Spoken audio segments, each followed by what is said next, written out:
Good morning students. अरे भी good afternoon हो रहा है। गुड आफ्टरनून स्टूडेंट्स, कैसे हैं आप सभी? फटाफट से एक बार बताएंगे सभी स्टूडेंट्स कैसे हैं।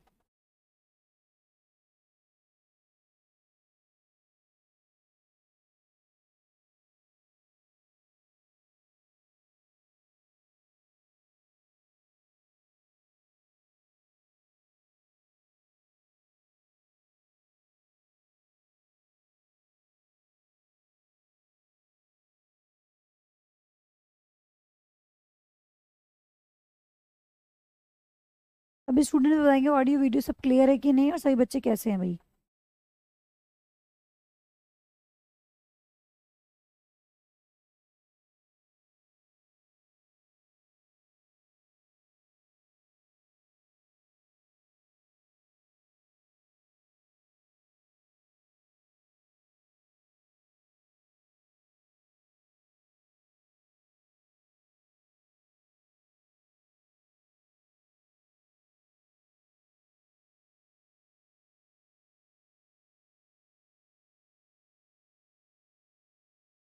चलिए सभी एकदम क्लियर, ऑडियो वीडियो सब क्लियर है।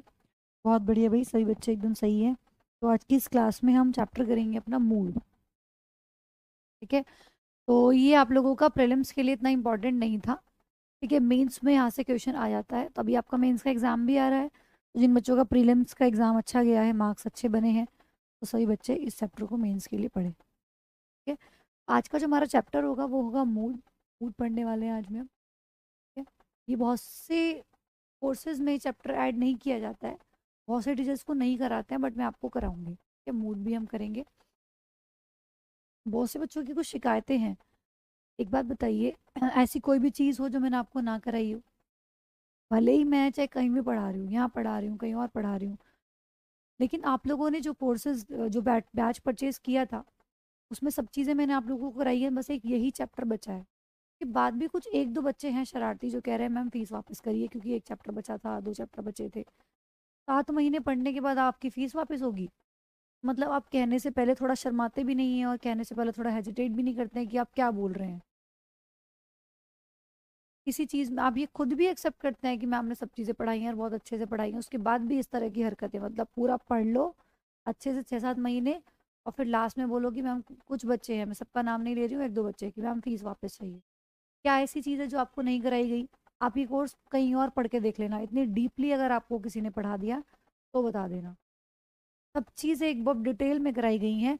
ये चैप्टर भी सब टीचर्स नहीं कराते हैं कोर्सेज के अंदर, ये भी मैं आप लोगों को करा रही हूँ, भी इस सिचुएशन पे खड़े होके मैं आपको ये चैप्टर करवा रही हूँ। ठीक है, अभी इसके बाद आप लोगों का कुछ नहीं बचता है। वोकैबलरी के सेशंस आप लोगों के यहाँ पे आई थिंक 34 टू 35 सेशंस हो चुके हैं। 40 का प्रॉमिस मैंने किया था कि आप लोगों को 40 सेशंस प्रोवाइड कराए जाएंगे वोकैबलरी के, वो मैं पूरे कर दूंगी। 40 सेशंस भी पेड बैच के अंदर, अगर 40 सेशंस भी अगर आपको कोई दे दे तो वो भी अपने आप में बहुत बड़ी बात है, क्योंकि 40 सेशंस का मतलब है 40 डेज वोकैबलरी को देना। 40 डेज सीधा वोकैबलरी के नाम के निकालना। 40 सेशंस का मतलब ये होता है कि जितना भी डेज आपका कोर्स चल रहा है उसमें से 40 डेज आपने वोकैबलरी के लिए अलग कर दिए। 40 डेज भी कोई वोकैबलरी को नहीं देता है। ठीक है, सब चीज़ें आप लोगों को कराई जा रही है, इतना नेगेटिव होने की ज़रूरत नहीं है। ऐसी कोई चीज़ नहीं है जो नहीं पढ़ाई गई, नहीं कराई गई है। इतना आपको पढ़ा दिया कि आराम से एग्जाम क्रैक कर सकते हो आप इतने में से। जितना आपको पढ़ा दिया गया है बच्चे, आप ही में से स्टूडेंट्स जो सिलेक्शन ले रहे हैं, उनको मैं कुछ अलग थोड़ी ना पढ़ा रही हूँ। आप में से ही बच्चे हैं जो सिलेक्शन भी ले रहे हैं, जिनका प्रीलिम्स बहुत अच्छा गया है, CHSL का एग्ज़ाम जिन्होंने क्रैक किया है, तो आप में से ही पढ़ने वाले स्टूडेंट्स हैं। तो ऐसा तो है नहीं कि मैं उनको कोई स्पेशल क्लास प्रोवाइड करा रही हूँ अलग से बिठा के।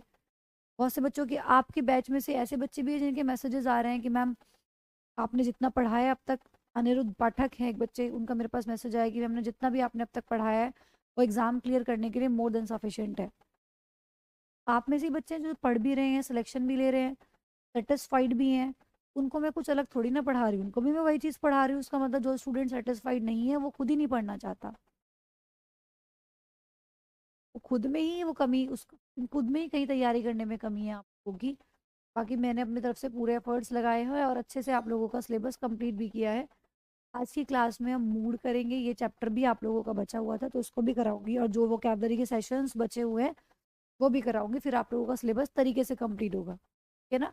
तो ऐसा नहीं है कि बच्चों कहीं और ज्वाइन कर लिया मैंने, बहुत सारे रीजंस होते हैं बैकग्राउंड में क्या चीज़ें चल रही होती हैं, पर मैं नहीं जान रही, है ना। तो उसका मतलब ये नहीं कि आप लोगों के साथ खिलवाड़ किया जाएगा। जितने बच्चे हैं मेरे, चाहे इस बैच के हैं चाहे दूसरे बैच के पेड स्टूडेंट्स हैं, सबका जो जिन्होंने मेरा बैच लिया है सबका कोर्स बहुत तरीके से कंप्लीट, उन्होंने विश्वास करके मेरा बैच पर किया है।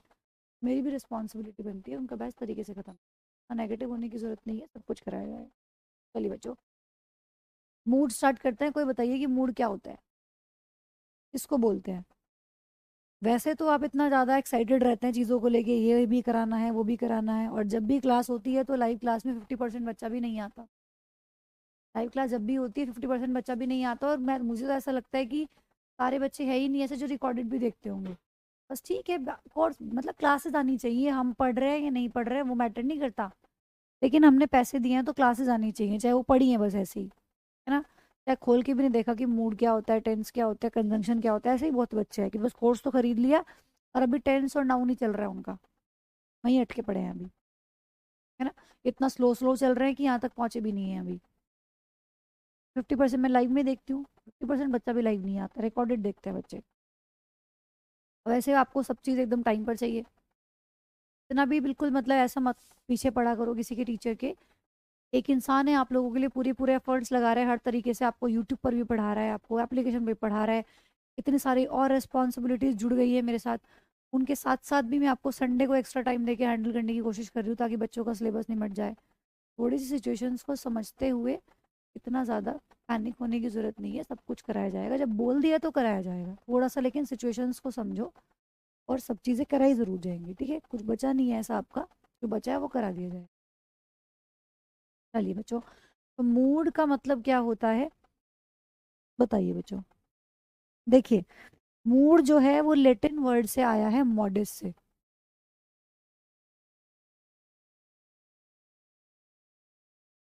लेटिन वर्ड मॉडिस, मॉडिस का मतलब क्या होता है, मॉडिस का मतलब होता है मैनर्स। मॉडिस से मूड बना है, एक सेकेंड।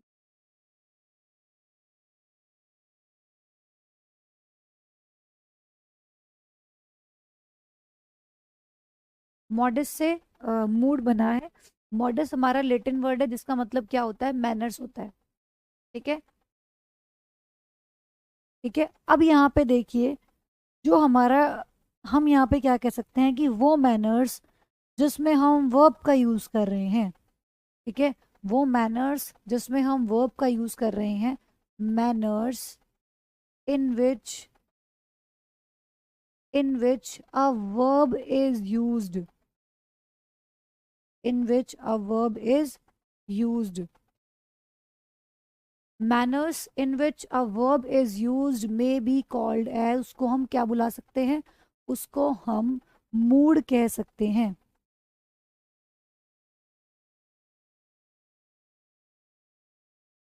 सॉरी,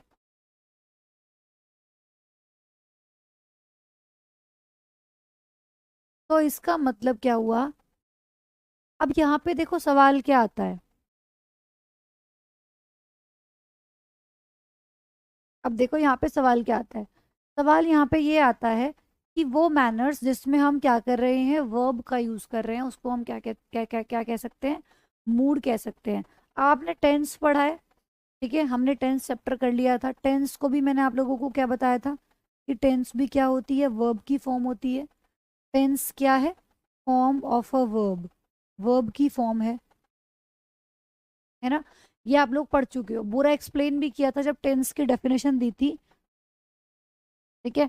तो आप लोगों को बताया था कि टेंस क्या होता है, वर्ब की फॉर्म होती है। अब यहाँ पे मैं अगर मूड की बात करूं, ध्यान से सुनना बच्चों, मैं अगर यहाँ पे मूड की बात करूँ तो मूड भी वही है जिसमें वर्ब का यूज किया गया है, वो मैनर्स, है ना, जिसमें वर्ब का हम यूज कर रहे हैं। तो ये भी वर्ब की फॉर्म और ये भी वर्ब की फॉर्म, मूड भी क्या होती है, ये भी वर्ब की फॉर्म होती है, फॉर्म ऑफ अ वर्ब, ये भी वर्ब की ही एक फॉर्म है। मूड क्या है, वर्ब की ही फॉर्म को मूड कहते हैं। और टेंस भी वर्ब की फॉर्म थी, ये भी हमने आपको टेंस में प्रूफ किया था और पढ़ाया था, सबसे स्टार्टिंग में खोल के देखना, डेफिनेशन जब कराई थी टेंस की तो वहां पे समझाया था कि टेंस के वर्ब की फॉर्म होती है और मूड भी वर्ब की फॉर्म होती है।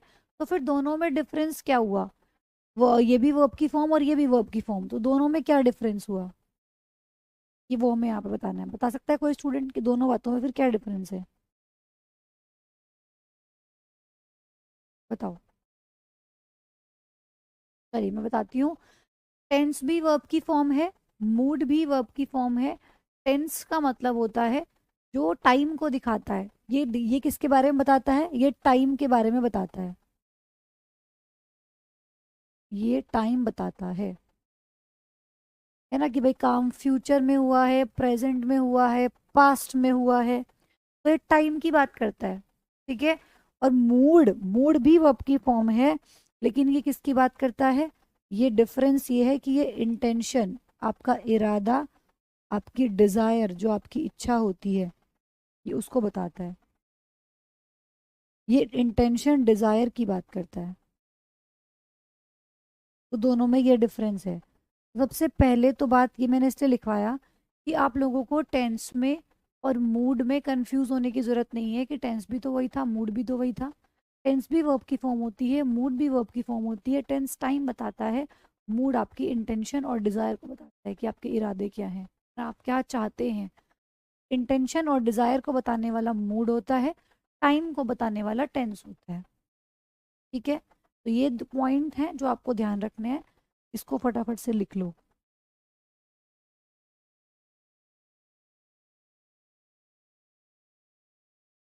अभी समझाऊंगी कैसे, पहले आप इतना लिख लीजिए।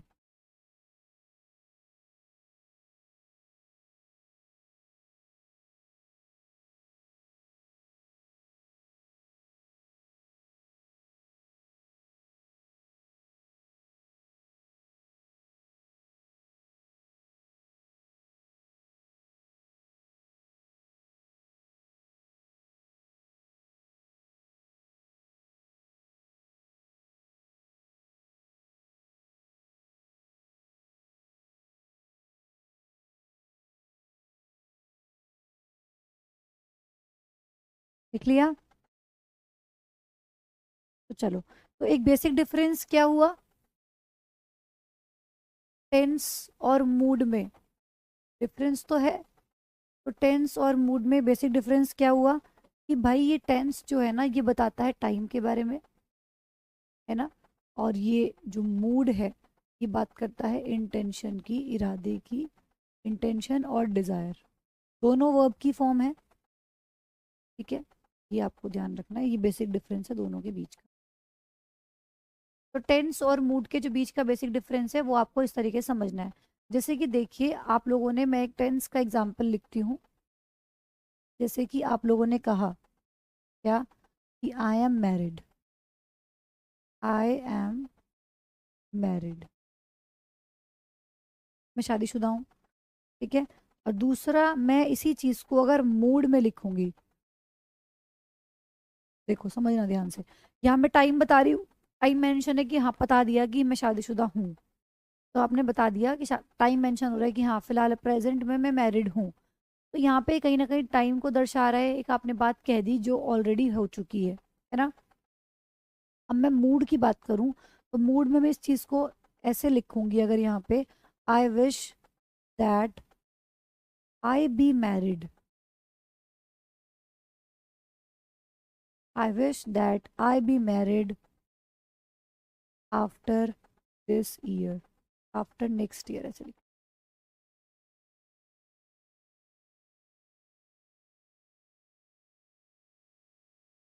कह रहा है कि अब देखो दोनों बातों में क्या डिफरेंस है। यहाँ आपने बता दिया आई एम मैरिड, यहाँ पे आप टाइम शो कर रहा है, बता रहा है, टाइम को इंडिकेट कर रहा है।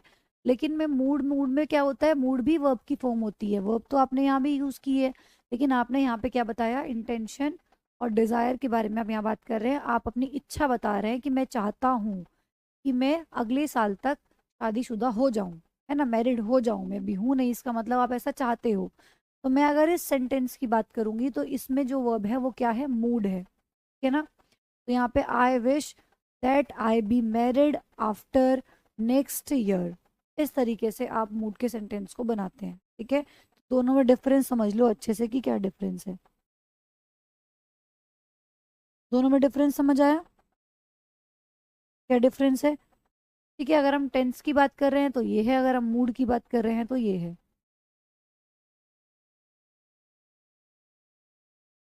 चलो, अब हेडिंग डालेंगे हम टाइप्स ऑफ मूड। मूड के कितने टाइप्स होते हैं? मूड समझ लिया हमने क्या होता है। अब हम पढ़ेंगे मूड के टाइप्स। मूड के कितने टाइप्स होते हैं? ठीक है, तो मूड की टाइप्स की मैं अगर बात करूं तो यहाँ पे तीन तरह के मूड के टाइप्स होते हैं। First one one one is indicative mood. Indicative mood. Second one is imperative mood.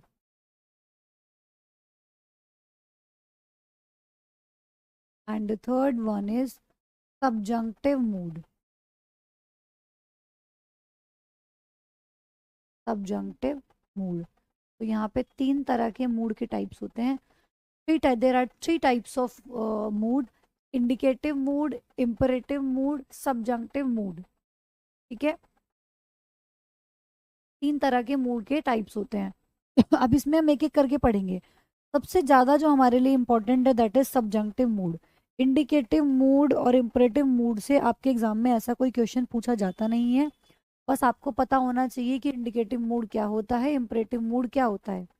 सबसे ज्यादा जो आपको एग्जाम में क्वेश्चन देखने के लिए मिलता है वो मिलता है सबजंक्टिव मूड से। ये आपका इंपॉर्टेंट है, इसको स्टार मार्क कर लीजिए। यहीं से आपके एग्जाम में मेंस में आपको क्वेश्चन देखने के लिए मिल सकता है। ठीक है, तो इसको स्टार मार्क करेंगे। बाकी दोनों भी लेकिन हम पढ़ेंगे कि दोनों किस किस चीज के बारे में बात करते हैं। ठीक है, चलो लिखें फिर आगे। तो फर्स्ट हेडिंग डालेंगे पहले इंडिकेटिव मूड।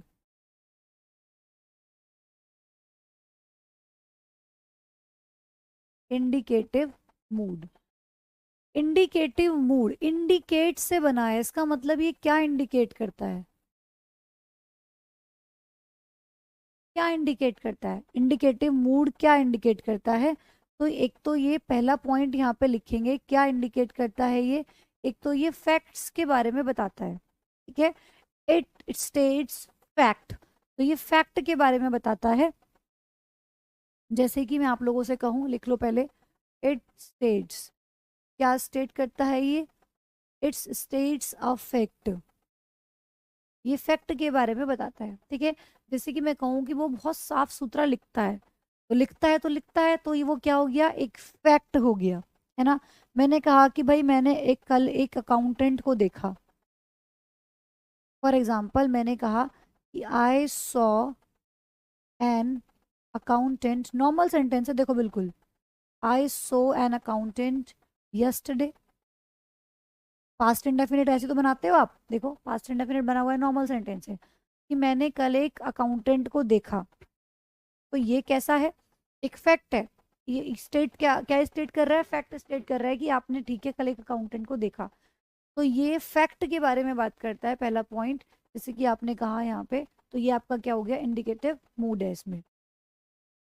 फॉर एग्जाम्पल मैंने कहा कि वो बहुत साफ सुथरा लिखता है। जरूरी नहीं है कि ये बात पास्ट की होगी, ये प्रेजेंट में भी हो सकती है। तो मैंने बोला ही राइट्स नीटली।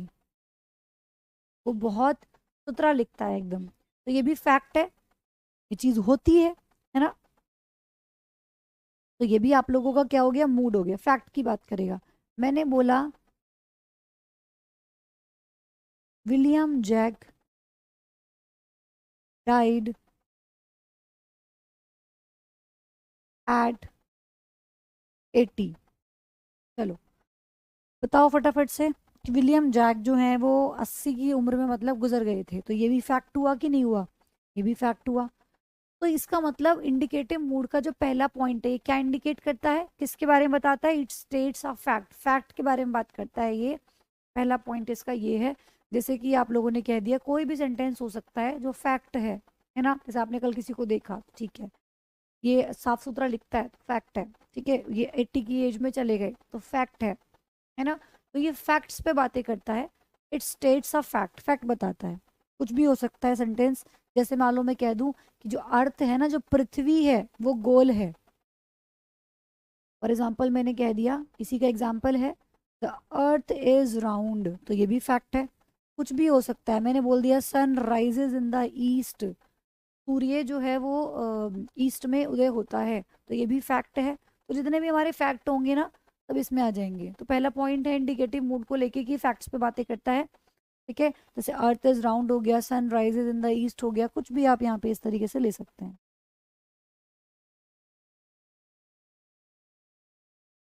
ठीक है, तो ये तो हुआ पहला पॉइंट, इंडिकेटिव मूड का पहला पॉइंट, ये फैक्ट पे बात करता है, लिख लिया होगा आपने आई होप। फिर दूसरा पॉइंट देखो,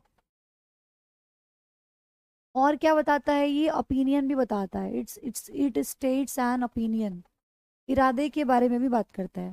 ठीक है, फैक्ट और ओपिनियन के बारे में जो बात करेगा that will be indicative mood. ठीक है, तो वो आपका इंडिकेटिव मूड होगा। ओपिनियन कैसे, इरादा कैसे, जैसे कि आप लोग मान लो कह दें कि हम लाइफ में सक्सीड करेंगे, तो ये आप लोगों का ऐसा इरादा है ऐसा करने का, है ना।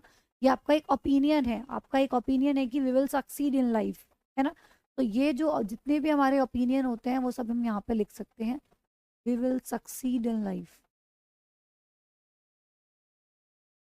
ऐसा आपका ओपिनियन है।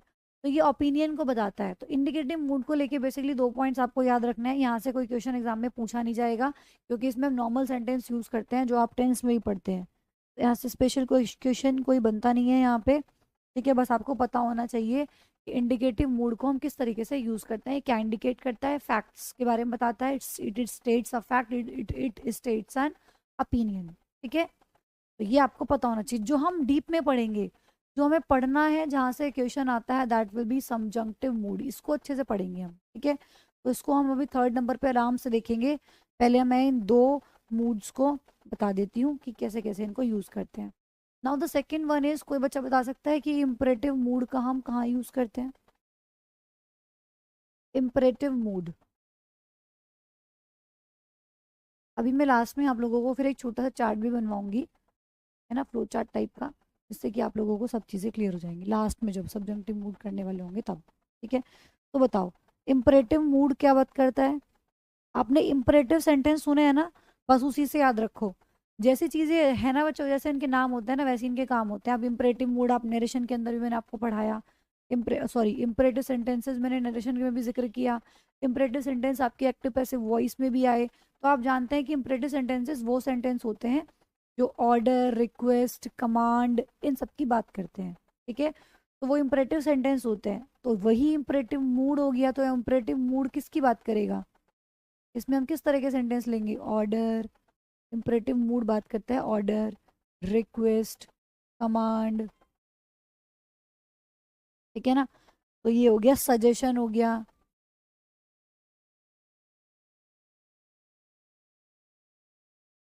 ठीक है, लिख लो। हेलो, हेलो, हाँ।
चलो बच्चों लिखो, एक सेकेंड दो मुझे, अर्जेंट कॉल था, नंबर सेंड करना। ठीक है।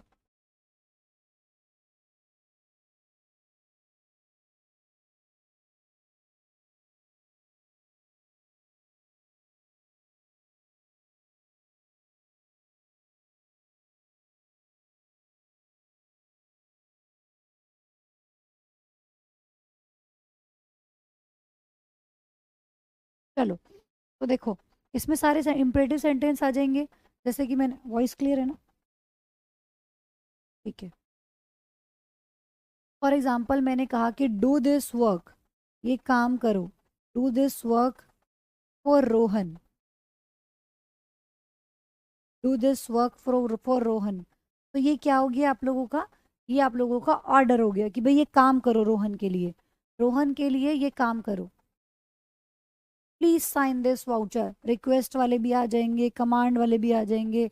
मैंने बोला कि वहाँ टाइम पर जाओ, प्लीज गो देयर। प्लीज वहाँ पर टाइम पर चले जाओ। प्लीज गो देयर, वहाँ चले जाओ ऑन टाइम। तो इसमें क्या शो हो रही है? इसमें आप लोगों की रिक्वेस्ट हो रही है। तो इम्परेटिव मूड वो होता है जो जिसमें हम ऑर्डर रिक्वेस्ट दिखा रहे हो, सॉरी रिक्वेस्टिव नहीं, रिक्वेस्ट। ठीक है, जिसमें हम ऑर्डर रिक्वेस्ट कमांड सजेशन इन सब चीज़ों की बात करते हैं। ठीक है, जैसे मैंने बोला कि यार तुम्हारी तबीयत मुझे ठीक नहीं लग रही है, तुम्हारी तबीयत मुझे ठीक नहीं लग रही है, टेक सम रेस्ट। तो ये मैंने सजेशन दिया, सजेस्ट कर रही हूँ कि भाई तबीयत तुम्हारी ठीक नहीं लग रही है, सो टेक सम रेस्ट। तो जैसे कि मैं आप लोगों को बोल दूँ टेक सम रेस्ट, यहीं पर लिख लो, टेक सम रेस्ट। थर्ड वाला एग्जाम्पल यहीं डाल के लिख लेना, टेक सम रेस्ट। तो ये क्या है? एक तरीके से ये आप लोगों का सजेशन हो गया। तो इम्परेटिव मूड में हम क्या दिखाते हैं? इन सब चीज़ों की बात करते हैं। ठीक है।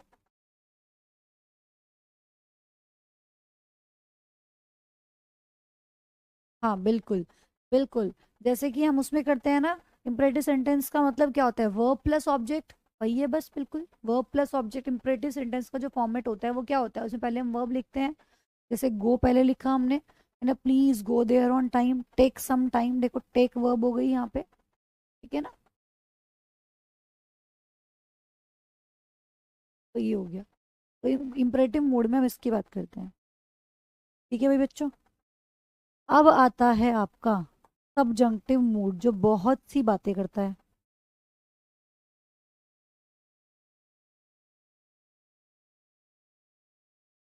जो क्या करता है बच्चों? बहुत सी बातें करता है।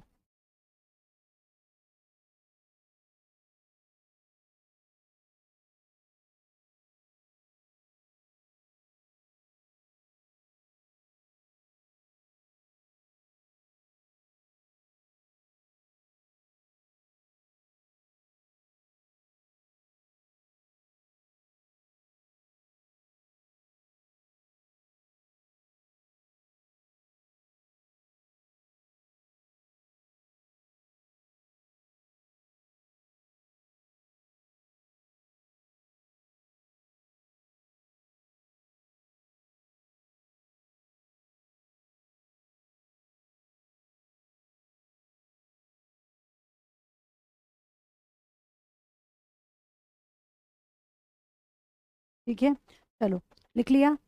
अब हमारे पास आता है यहाँ पे थर्ड वन इज, सबसे इंपॉर्टेंट है, जिसमें हमें अंदर अंदर इसके अंदर भी बहुत सारी चीजें हैं उसके बारे में पढ़ना है। Third one is subjunctive mood. इसके भी टाइप्स हैं आगे फिर, प्रेजेंट सब्जंक्टिव, पास्ट सब्जंक्टिव, तो उन सब चीज़ों के बारे में भी हमें पढ़ना है। तो सब्जंक्टिव मूड हमारा इंपॉर्टेंट है, इस पे स्टार मार्क लगाएंगे। अब हमारी इंपॉर्टेंट कहानी शुरू हो गई है, और इसके अंदर भी क्या इंपॉर्टेंट है उसके बारे में बताऊंगी कि सबसे ज़्यादा क्वेश्चन कहाँ से पूछा जाता है। तो ये इंपॉर्टेंट पॉइंट है जहाँ से आपसे क्वेश्चन पूछा जाता है। अभी देखो, जैसे पीछे हमने बात करी ऑर्डर रिक्वेस्ट कमांड सजेशन, ये तो आ गया आपका इंपरेटिव के अंदर, है ना? अगर हम इन्हीं सब चीज़ों की इनडायरेक्ट बात करेंगे, इनडायरेक्ट ऑर्डर होगा, इनडायरेक्ट कमांड होगा, इनडायरेक्ट सजेशन होगा, इनडायरेक्ट एडवाइस होगी, तो वो आ जाएगी सबजंक्टिव मूड के अंदर। अगर ये सब चीज़ें डायरेक्ट ना होके, देखो ये कैसी एडवाइस है, ये कैसा ऑर्डर है? डायरेक्ट ऑर्डर की नहीं है, डायरेक्ट ऑर्डर की नहीं है। मैंने बोला do this work for Rohan, तो मैं किसी को डायरेक्ट बोल रही हूँ ये काम रोहन के लिए करो, है ना, please go there on time, वहां पे टाइम से जाओ, डायरेक्ट आप लोगों की रिक्वेस्ट है। मैंने बोला टेक सम रेस्ट, थोड़ा रेस्ट ले लो, डायरेक्ट एडवाइस है, डायरेक्ट, सॉरी डायरेक्ट सजेशन है। अगर हम इन्हीं सब चीज़ों को डायरेक्ट ना करके इनडायरेक्ट कर दें, उसको बोलो ये काम करने के लिए, समझ रहे हो दोनों बातों में क्या फ़र्क है? एक तो मैंने दो लोगों के बीच की बात है, मैंने सामने वाले को डायरेक्ट ऑर्डर कर दिया, ये डायरेक्ट हो गया।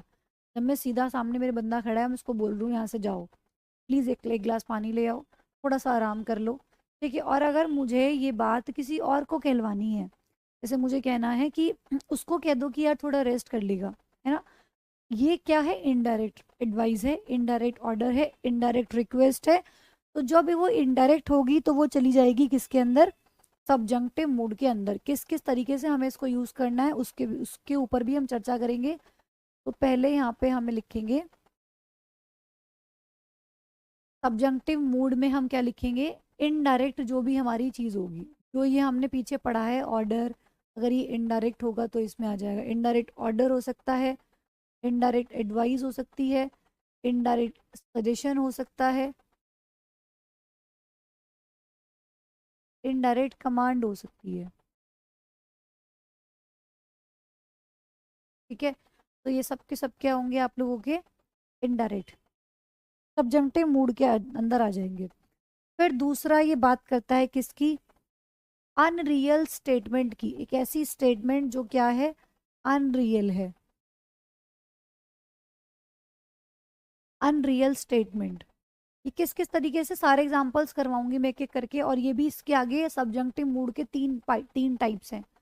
सबजंक्टिव मूड भी आगे तीन कैटेगरी में डिवाइडेड है, उसमें से कुछ कुछ इसमें से कुछ चीजें एक में चली जाएंगी, कुछ दूसरे टाइप में चली जाएंगी, कुछ तीसरे टाइप में चली जाएंगी। कौन किस किस में जाएगा वो मैं आप लोगों को बताऊंगी। फिलहाल जिसकी भी बात कर सकता है सब्जेक्टिव मूड, वो मैं सारे लिख देती हूँ, फिर कौन सा किस टाइप के अंदर जाएगा वो हम बाद में बात करेंगे। ठीक है, फिलहाल मैं पूरा निचोड़ देती हूँ कि किस किस चीज़ों के बारे में सब्जेक्टिव मूड बात कर सकता है। ठीक है, तो अनरियल स्टेटमेंट दिखाता है ये आप लोगों की पास्ट की इमेजिनेशन दिखाता है कि आपने पास्ट को लेके कुछ इमेजिन किया, पास्ट इमेजिनेशन को तो दिखाता ही दिखाता है, साथ ही ये प्रेजेंट इमेजिनेशन को भी दिखाता है। ठीक है, तो पास्ट इमेजिनेशन भी दिखाएगा, प्रेजेंट इमेजिनेशन भी दिखाएगा, साथ ही साथ एक नॉर्मल पॉइंट लिख लेंगे ऐसे ही कि इमेजिनेशन दिखाता है। इमेजिनेशन के अंदर फिर ये दोनों आ गए, पहले इमेजिनेशन लिख लेना ऊपर, फिर पास्ट इमेजिनेशन प्रेजेंट इमेजिनेशन ऐसे लिख लेना उसको। ठीक है, मैंने तो ऊपर ना लिख के नीचे लिख दिया, आप ऊपर लिख लेना उसको अगर नहीं लिखा है तो। ठीक है, फिर बहुत किसी चीज में बहुत ज्यादा देरी हो जाए, टू लेट को भी दिखाता है, टू लेट है ना, बहुत देरी अगर किसी चीज में हो गई है तो टू लेट को भी ये दिखाता है। फिर ये खुशी को भी दिखाता है, हैप्पीनेस को भी दिखाता है, हैप्पीनेस की भी बात करेंगे हम इसमें। और ये आप लोगों का पछतावे, रिग्रेट को भी दिखाता है। ठीक है, रिग्रेट भी यहाँ पर आ जाए। तो देखो इन सब चीज़ों पे सब्जेक्टिव मूड बात करता है, सबसे इंपॉर्टेंट मूड हमारा यही है, इसी के बारे में हमें सब कुछ पढ़ना है। ठीक है ना, तो इन सब चीज़ों के बारे में ही बात करता है भाई। क्लियर बात सबको।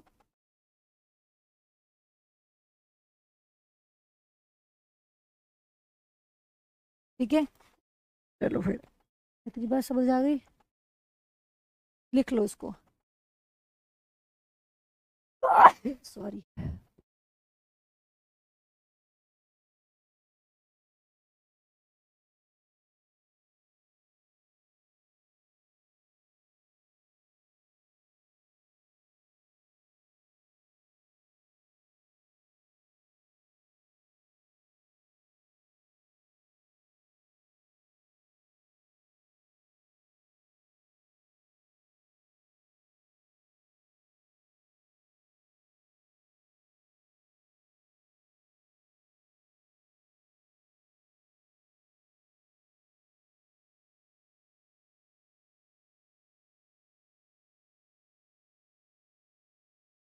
ठीक है भाई।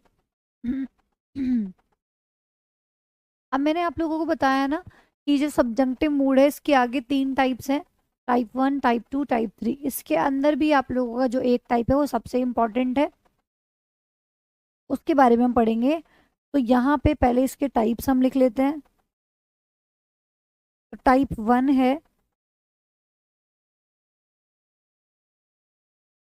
सब्जेक्टिव मूड को हम थोड़ा सा वो कर रहे हैं। ठीक है, सब्जेक्टिव मूड के टाइप्स डिस्कस कर रहे हैं। टाइप वन है इसका present subjective mood, present subjective mood. ठीक है, फिर टाइप टू है पास्ट सब्जेक्टिव मूड।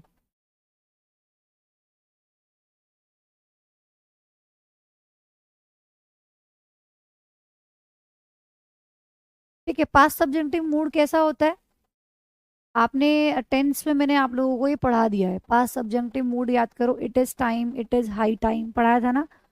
जो प्रेजेंट इमेजिनेशन की बात करता है और जिसमें हम वर्ब की सेकेंड फॉर्म का यूज करते हैं, है ना, तो आपको बताया था, याद करो। नीतीश पूछ रहे हैं कि मैम 5 वोकैबलरी के सेशंस जो बचे हैं वो मैं खुद करा दूंगी, मैंने आप लोगों को बोला ना। और देखो आप लोगों का मैंने एंटोनियम सिनोनियम्स करवा दिए हैं, रूट वर्ड्स करा दिया है। रूट वर्ड्स ही आपका वन वर्ड सब्स्टिट्यूशन होता है, इसका मतलब वन वर्ड सब्स्टिट्यूशन भी हो गया है। अब जो आपके सेशन जितने भी होंगे वो सब ईडियम्स एंड फ्रेजेस पे होंगे, ठीक है, क्योंकि ईडियम्स एंड फ्रेजेस आपका नहीं हुआ है। तो पांचों के पांचों सेशन अब ईडियम्स एंड फ्रेजेस पर ही लेंगे। नितेश बोल रहे हैं कि मैम ईडियम्स एंड फ्रेजेस करवा दीजिए, बिल्कुल। अब सारे सेशंस जो आपके होंगे वो उसी पर होंगे, इडियम्स एंड फ्रेजेस पर ही होंगे। और मैंने क्लास के स्टार्टिंग में सबसे पहले यही बात बताई है आप लोगों को कि जो भी सिलेबस आपका बचा है वो कंप्लीट कराया जाएगा, बिल्कुल टेंशन मत लीजिए, बहुत जल्दी कंप्लीट हो जाएगा। मेरा टारगेट ये है कि इसी महीने में मैं ख़त्म कर दूँ, दिसंबर में, है ना। क्योंकि बस ये बचा है, कल आपका ये कंप्लीट हो जाएगा। मूड 2 ही दिन का चैप्टर होता है, 2 दिन तो मैं लगा रही हूँ, टीचर्स इसको 1 दिन में ख़त्म कर देते हैं कि मूड कुछ नहीं है 1 दिन में ख़त्म है, लेकिन 2 दिन में होगा मेरे हिसाब से ख़त्म। ये एक आज होगा, एक नेक्स्ट क्लास लगेगी उसमें ख़त्म होगा। फिर उसके बाद जो 5 सेशन है आप लोगों के वो इडियम्स एंड फ्रेजेस के ही चलेंगे, ठीक है। तो पास्ट सब्जेक्टिव मूड तो हम पढ़ चुके हैं, है ना। पास्ट सब्जेक्टिव वुड वुड में हमने क्या लगाया था, ये मैंने आप लोगों को टेंस में पढ़ाया था। इसमें हम क्या करते हैं, वर्ब की सेकेंड फॉर्म का यूज करते हैं। पास्ट सब्जेक्टिव मूड में हम प्रेजेंट को पढ़ाऊंगे, अभी प्रेजेंट के बारे में बात करेंगे। पहले पास्ट के देखिए पास्ट के, क्योंकि मैं आप लोगों को पहले करा चुकी हूँ, समझना आसान हो जाएगा। तो पास्ट सब्जेक्टिव मूड में हम क्या करते हैं, वर्ब की सेकेंड फॉर्म लगाते हैं। सभी स्टूडेंट जानते हैं कि वर्ब की सेकेंड फॉर्म इसमें लगाई जाती है, ठीक है। ये किसके बारे में बात करता है, ये देरी के बारे में बात कर। इमेजिनेशन हम किसकी कर रहे होते हैं, प्रेजेंट की। इमेजिनेशन कौन सी होती है इसमें, प्रेजेंट में प्रेजेंट इमेजिनेशन होती है। या ये बात करता है किसकी, देरी की, जिस काम को करने में देर हो गई है, टू लेट। अब देखो एक बात मेरे ध्यान से समझते जाना। अब यहाँ पे जो सब्जेक्टिव मूड होता है इसके 3 टाइप्स होते हैं, present subjective mood, past subjective mood और एक perfect subjective mood. Perfect subjective mood वो भी आगे आएगा, इंपॉर्टेंट है, उसको थोड़ा लंबा करेंगे, ठीक है। तो 3 तरह के होते हैं। अब जो मैंने पीछे आप लोगों को लिखवाया ना, ये ध्यान से सुनना। अभी जो मैंने पीछे आप लोगों को लिखवाया ये सारा, ये तो सब्जेक्टिव मूड का मैंने बोला ना पूरा निचोड़ हो गया। हम जितने भी टाइप्स यहाँ पे पढ़ेंगे सब्जेक्टिव मूड के, प्रेजेंट पास्ट परफेक्ट तीनों, तो तीनों में ही कुछ चीजें प्रेजेंट प्रेजेंट सब्जेक्टिव मूड में चली जाएंगी, कुछ चीजें इसमें से पास्ट में चली जाएंगी, कुछ चीजें परफेक्ट में चली जाएंगी। ये मैंने सब चीजों का निचोड़ लिख दिया कि इन इन चीजों पे सब्जेक्टिव मूड बात करता है। अब कौन सा किस टाइप में जाएगा वो हमें देखना है। तो जैसे देखो यहाँ पर देखो, मैंने यहाँ पे प्रेजेंट इमेजिनेशन की बात की कि जो पास्ट सब्जेक्टिव मूड होगा वो बात करेगा प्रेजेंट इमेजिनेशन या टू लेट, मतलब देरी हो जाने की, है ना। जैसे कि आप यहाँ ब्रैकेट में लिख सकते हैं अपनी याद के लिए कि आपने टेंस में पढ़ा था, it is time, it is time वाला, इट इज टाइम वाला जो आपने पढ़ा था कॉन्सेप्ट टेंस के अंदर, वो यहाँ पर चलेगा, है ना। जैसे हम बोलते थे ना, it is time, it is time you played, है ना, मतलब इतना देर हो गई है तुम्हें खेलते खेलते, किसी काम में बहुत देरी हो जाना। तो टू लेट के लिए भी हम पास्ट सब्जेक्टिव मूड का यूज करते हैं। अब यहाँ पे देखो, मैंने आपको प्रेजेंट इमेजिनेशन लिखवाया, मैंने आपको टू लेट लिखवाया। तो ये जो दोनों चीजें हैं, एक टू लेट और एक प्रेजेंट इमेजिनेशन, ये इसके अंदर चली गई पास्ट सब्जेक्टिव मूड के अंदर। उसमें से कुछ चीजें उठ के इसमें चली जाएंगी, कुछ चीजें उठ के परफेक्ट में चली जाएंगी, ठीक है। तो यहाँ पे past subjective mood present imagination की बात करता है, जिसकी इमेजिनेशन हम प्रेजेंट में कर रहे हूँ, ठीक है। और देरी की बात करता है ये, जैसे कि वही वाला एग्जाम्पल ही मैं करवा चुकी हूँ टेंस में, वही सेम एग्जाम्पल आप दोबारा लिख लीजिए ताकि आप चीज़ों को रिलेट कर सके। It is time, it is time you played, ठीक है। तो देखो ये सेम सेम सेंटेंस आपने टेंस के अंदर किया था, it is time you played. तो इसका मतलब जो यहाँ पे प्लेड है, ठीक है, मूड क्या है, वर्ब की फॉर्म है, मूड क्या है, वर्ब ही है, मूड वर्ब को ही कहते हैं। तो इसका मतलब जो यहाँ पे ये प्लेड लिखा है, आपसे कोई पूछे कि भाई यहाँ पे प्लेड क्या है, तो वर्ब तो है ही, ठीक है, वो बात तो सही है, लेकिन टेक्निकल वर्ड में पूछे कि यहाँ पे प्लेड क्या है, तो played is past subjunctive mood. या प्लेड यहाँ पर क्या है, पास्ट सब्जंक्टिव मूड है, ठीक है, पास्ट सब्जंक्टिव मूड। तो यहाँ पे आप इस चीज को मेंशन कर सकते हैं कि प्लेड यहाँ पर क्या हो गया आप लोगों का, पास्ट सब्जंक्टिव मूड हो गया है। ठीक है ना, बताओ यहाँ से किसी को कोई दिक्कत तो नहीं है?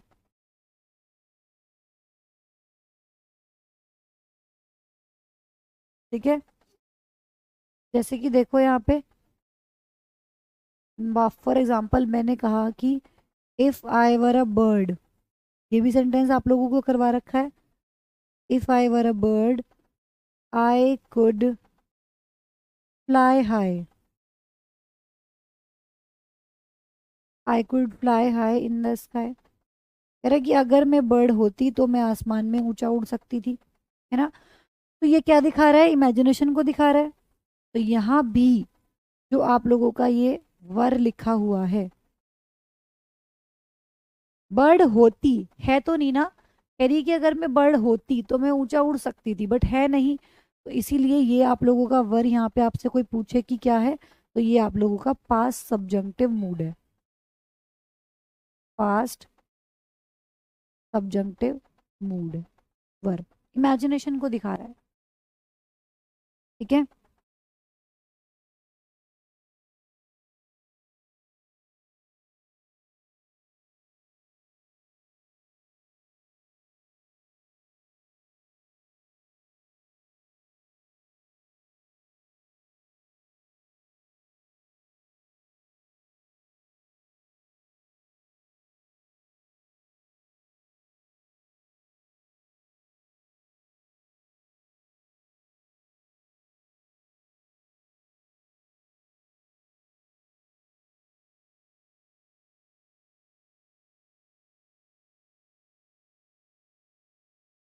देखो दोनों में आप कैसे डिफरेंशिएट करोगे, दोनों में दोनों को कैसे कैसे पता लगाओगे कि कौन सी चीज क्या है।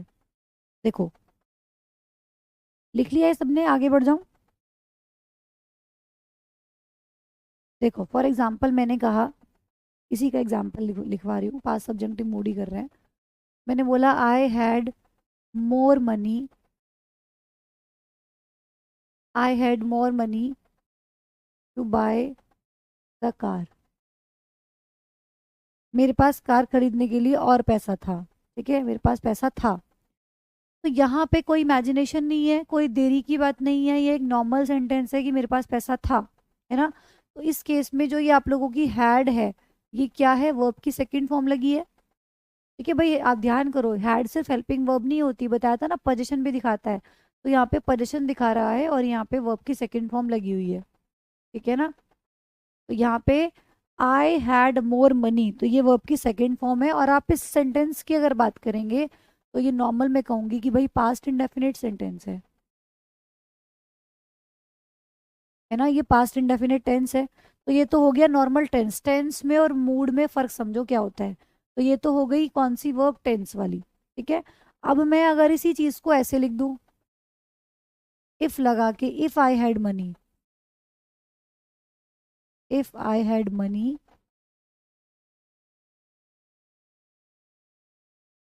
I would buy a car, अगर मेरे पास पैसा होता तो मैं खरीद लेता, है ना। तो दोनों बातों में डिफरेंस है, देखो, है ना, दोनों बातों में डिफरेंस है। मैं ऊपर वाले की बात करूं तो यहाँ पे कोई इमेजिनेशन नहीं है, कोई देरी की बात नहीं हो रही, लेकिन नीचे वाले में आप इमेजिन कर रहे हो कि अगर ऐसा होता तो मैं कर लेता। तो दोनों में भी है, दोनों में हैड लगा हुआ है। वहां भी आप आई हैड मनी बोल रहे थे, यहाँ भी आप आई हैड बोल रहे हो। लेकिन इस केस में तो ये वर्ब की सेकंड फॉर्म थी और ये पास्ट इंडेफिनिट टेंस था नॉर्मल। लेकिन अब मैं यहाँ बात करूंगी तो इस केस में अभी आपकी क्या बन चुकी है, क्योंकि इमेजिनेशन है। और जब हम इमेजिनेशन की बात करते हैं तो वो हमारी मूड वर्ब होती है। तो मैं इसको कहूंगी ये क्या है, मूड वर्ब है। ठीक है, तो इस केस में जो हैड है वो आप लोगों की क्या हुई, है वर्ब की सेकंड फॉर्म ही, ऐसा नहीं कि कोई और फॉर्म बन जाएगी, है तो वर्ब की सेकंड फॉर्म ही है। लेकिन पहले मैं कह रही थी कि पास्ट इंडेफिनिट है, अब मैं इसी को कहूंगी कि ये मूड वर्ब है। ठीक है, क्यों, क्योंकि ये आप लोगों का सब्जंक्टिव मूड के अंदर आ गया, मूड वर्ब है। मूड वर्ब में क्या है आप जानते हैं, सब्जंक्टिव मूड है। सब्जंक्टिव मूड कैसे है, क्योंकि ये इमेजिनेशन की बात कर रहा है और जो इमेजिनेशन की बात करता है वो सब्जंक्टिव मूड होता है। ठीक है, जो इमेजिनेशन की बात करता है वो सब्जंक्टिव मूड होता है। और सब्जंक्टिव मूड के अंदर भी कौन सा मूड है, पास्ट सब्जंक्टिव मूड है, हम टाइप्स पढ़ रहे हैं ना उसके, पास्ट सब्जंक्टिव मूड। बताओ, यहाँ तक किसी को कोई प्रॉब्लम है तो पूछ लो। बताओ भाई, अभी भी कोई दिक्कत समस्या है तो पूछ लो यहाँ तक।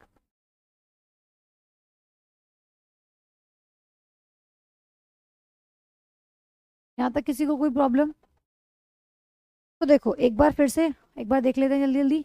पीछे के दो तो आपको समझ आई गई, इंडिकेटिव तो से और इम्परेटिव तो सिंपल है, ठीक है। इंडिकेटिव मूड हो गया, इम्परेटिव मूड हो गया, फिर सब्जंक्टिव मूड, इन चीज़ों के बारे में बात करेगा।